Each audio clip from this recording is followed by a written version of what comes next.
Hi there, Sunny Benone, Dumilang. Thank you for joining us on our series on the Cuddle Trust theme books.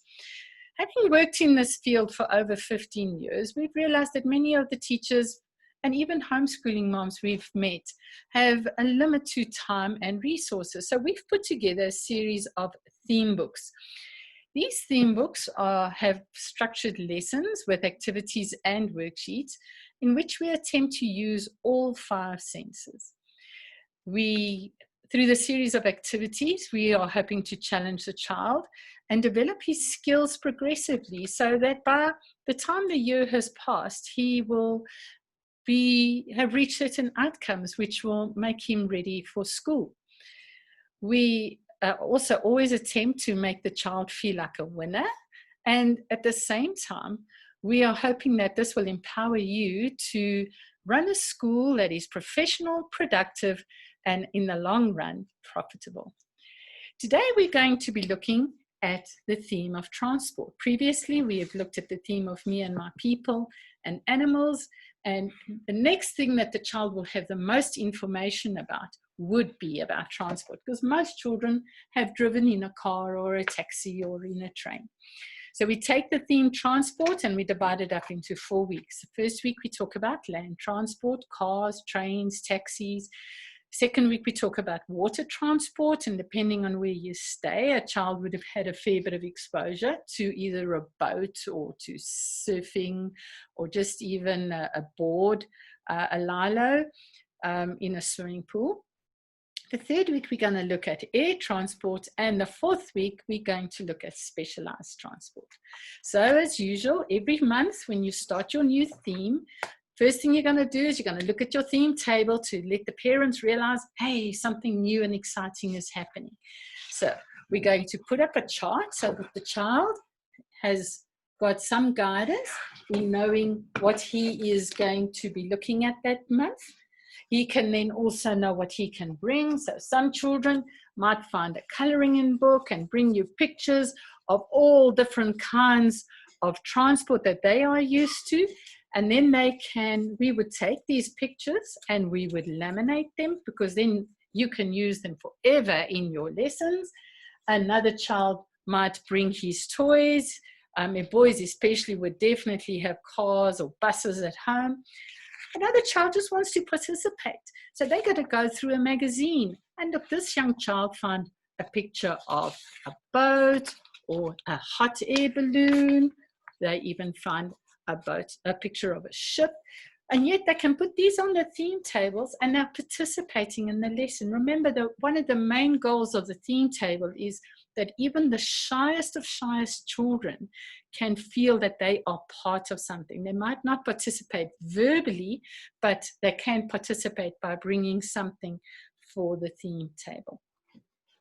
Songs that we're going to look at this month will be The Wheels of the Bus, Row, Row, Row Your Boat, and I Had a Little Engine. And as we say to you on the preschool course, if you don't know the tune, make one up.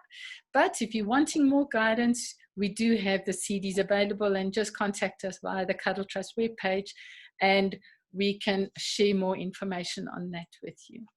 Skills developed through this theme is increased vocabulary, classification, communication, crossing the midline, necessary judgment, pencil control, scissors control, pattern recognition, counting, and shapes.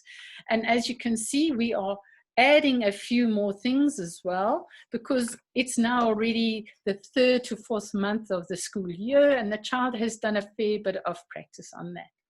So what are we going to look at? Well, land transport, I think you know a lot about that. Water transport also, but I would like to look at air transport in this series.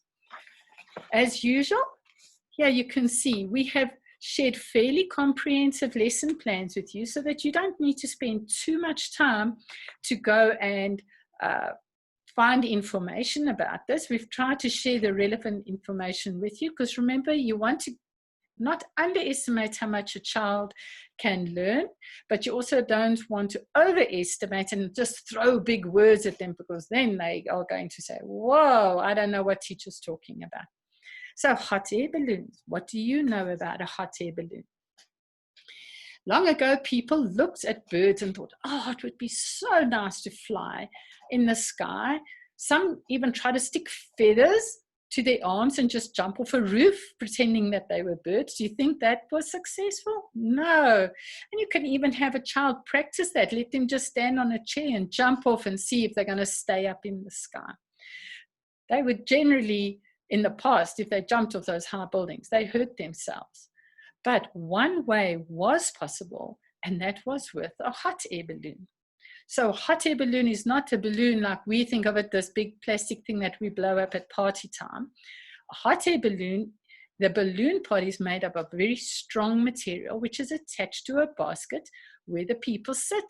And inside this basket is a gas burner, almost like a gas stove, and the flame warms up the air inside the balloon, which then pushes it up into the sky. And isn't that exciting that one of your children found a picture in a magazine of a hot air balloon? They put it on the show and tell table, so you can now encourage the child to go and find that picture. They can come back and they can show the children a genuine picture. Can you see how this has saved you time as well in having to go and find that? We also suggest that the child does a worksheet. We've got to color the clouds above the balloon blue and the clouds below pink.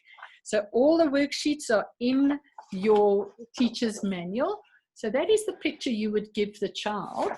But by the end of the lesson, the child would have known the difference between above and below, and the blue and the red. And that is the worksheet they would have colored in. You'll take that worksheet and you will pop it in to their portfolio file. The next day, we're going to talk about gliders. Now, a glider is a machine that's like a big kite that people attach themselves to with a harness. And then they hold onto a metal bar and they use this bar to steer the glider in a direction they choose. The glider doesn't have an engine and it stays in the sky because the wind is pushing up under its wings. Here we're going to encourage the children to do a worksheet which looks like a glider, because very few children would have seen what a glider looks like.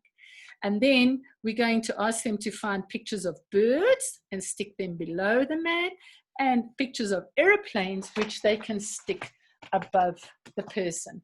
Can you see we are using words like below and above, and we can reinforce it with play, because often when they go to school, they are asked to put the chair above the table, or they're needing to put their suitcase below their chair. So you are making sure the child is understanding certain English words.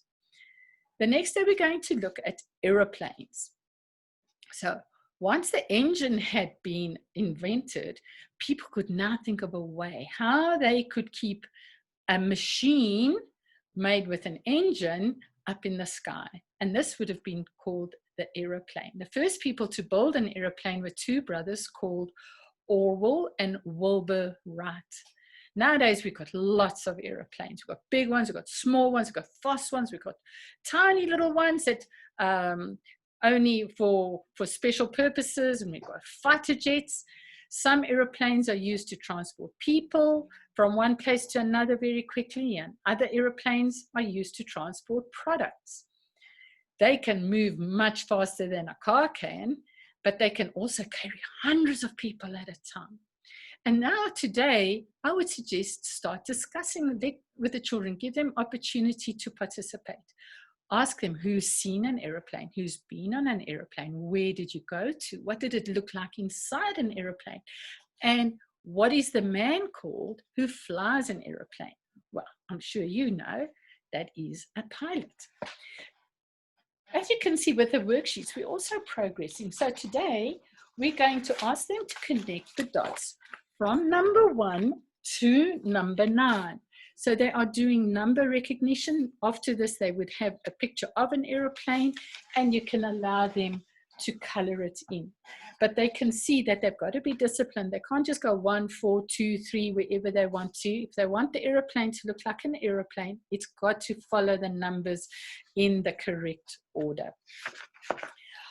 The next day, we're going to look at helicopters. Now, a few children have seen helicopters, and there are And they always get so excited about them when they especially fly across the sky, because they can come quite low down. So now we can talk about the difference between a helicopter and an aeroplane. You're letting them do comparisons, reasoning, which is so important for the development of their brains. They don't have wings like an aeroplane. Instead, they use special propellers that spin around to help them stay in the sky. They have a huge set of big propellers attached to the roof and a smaller set of propellers attached to the tail. They can only carry a few people at a time, but they fly lower than aeroplanes, and they can land anywhere because they move up and down and not necessarily just forwards and backs. We can use helicopters as ambulances, which take people to the hospital very quickly when there has been a car accident.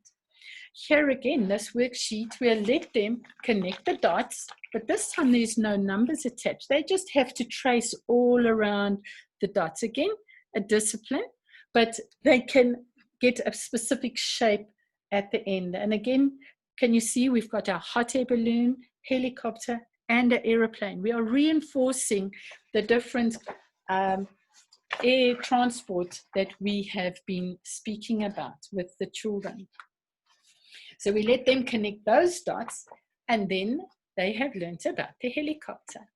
Then on Fridays, as usual, we say to you, oh, let's not try and reteach them something new, but let's reinforce what we have taught them. Now we're going to reinforce land transport, water transport, and air transport, and talk about the differences, because now you can start seeing that the child understands that, say, on land transport, you're needing tires. On air transport, you're needing wind, or you are needing wings. Water transport, you are needing something that's going to keep it either above the water or totally enclosed if it's going to go under the water. So this day would just be more like, say, discussion, a lot of movement, moving fast, moving slow, so that the child is showing you that he has understood what you have shared with him the past few weeks.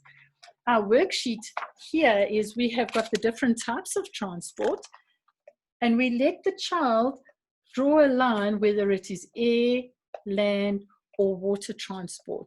So all of this reinforcing, not only by showing them the different kinds of pictures, but also that they understand where the different forms of transport go. As usual, as we say, please don't let the children take the work home every day. Put it together in their portfolio files, because by the end of this week, the child will have a really nice, look at this lovely worksheet where we've incorporated all different kinds of senses with everyday material. But they can go home with a workbook that has got a lot of activities inside it, showing that the child has covered a fair bit of material. You would also have, we've got our cars that they could have made with their bottle tops. And in this worksheet, we also show you how you can make and fold a little paper boat, which the child can color in with crayon, and it actually is waterproof. So it's a very exciting week when we discuss transport, but your parents will realize that every day your child is going to learn something. Some days they will bring it home in their hands, sometimes in their heads, and sometimes in their hearts. Thank you for sharing this time with me, and hope to catch up with you next time.